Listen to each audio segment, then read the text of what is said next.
اعوذ باللہ من الشیطان الرجیم بسم اللہ الرحمن الرحیم والصلاة والسلام علی الانبیاء والمرسلین وعلی آل عباد اللہ الصالحین۔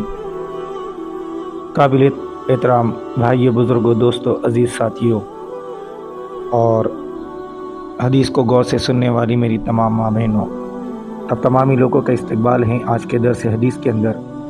انشاءاللہ آج کے درس حدیث کے اندر انشاءاللہ ہم 10 سبق سنیں گے اور کوشش کریں گے کہ انشاءاللہ اس کو سن کر عمل کریں اور اس کو دوسروں تک پہنچائیں گے بھی۔ تو آج کے ہم اپنے جو بہت اہم 10 سبق ہیں آج کے درس حدیث کے، اس کو میں پڑھتا ہوں، آپ غور سے سنیں اور اس پر عمل کرنے کی کوشش بھی کریں۔ بسم اللہ الرحمن الرحیم۔ اسلامی تاریخ، زمین و آسمان کی پیدائش۔ اللہ تعالیٰ نے پوری کائنات اور اس کی تمام چیزوں کو بے مثال پیدا کیا۔ قرآن کریم کی بہت سی آیتوں میں زمین و آسمان کی پیدائش کا ذکر کئی جگہ آیا ہے۔ ان تمام آیتوں کو سامنے رکھنے کے بعد پتہ چلتا ہے کہ پہلے زمین اور اس کی تمام چیزوں کا مادہ تیار کیا گیا، اور وہ بھی اسی حالت میں تھا کہ آسمان کے مادے کو دھوئے کی شکل میں بنایا گیا۔ پھر آسمان کی صورت بنائی گئی اور 7 آسمان بنا دیے گئے۔ اس کے بعد 7 زمین کو موجودہ شکل و صورت میں پھیلایا گیا اور ساتھ ہی اس کے تمام چیزیں پیدا کی گئی۔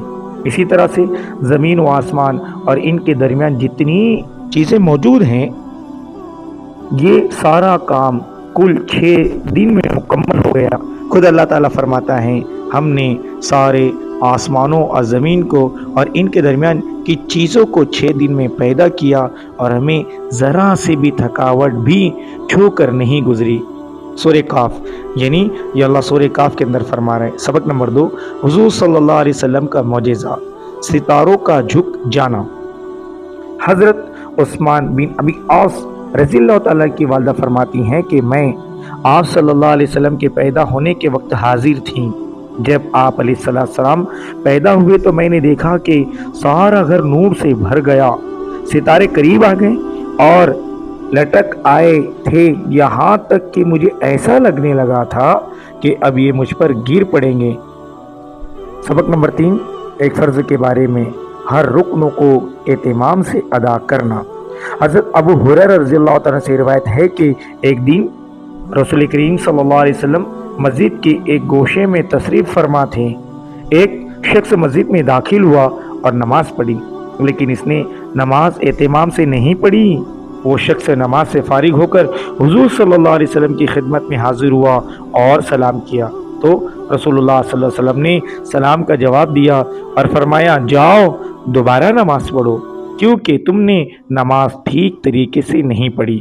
وہ شخص واپس گیا اور نماز جس طرح سے پہلی پڑھی اسی طرح سے اب بھی پڑھ لی۔ اس کے بعد آیا اور سلام کیا۔ حضور صلی اللہ علیہ وسلم نے سلام کا جواب فرمایا اور فرمایا، جاؤ دوبارہ نماز پڑھو، کیونکہ تم نے نماز ٹھیک نہیں پڑھی۔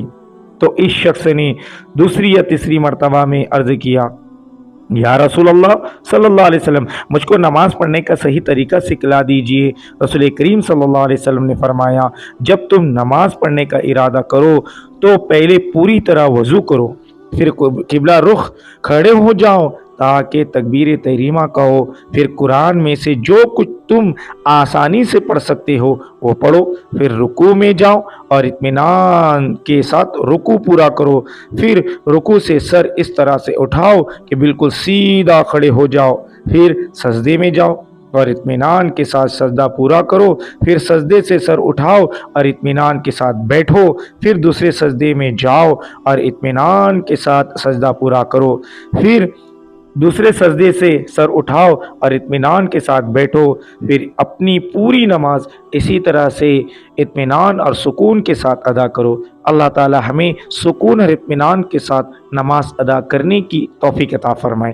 سبق نمبر 4، ایک سنت کے بارے میں، دعا کرنا ایک عبادت ہے۔ قرآن میں اللہ تعالیٰ فرماتا ہے، مجھ سے مانگو میں تمہاری دعا قبول کروں گا۔ سورہ مومنون۔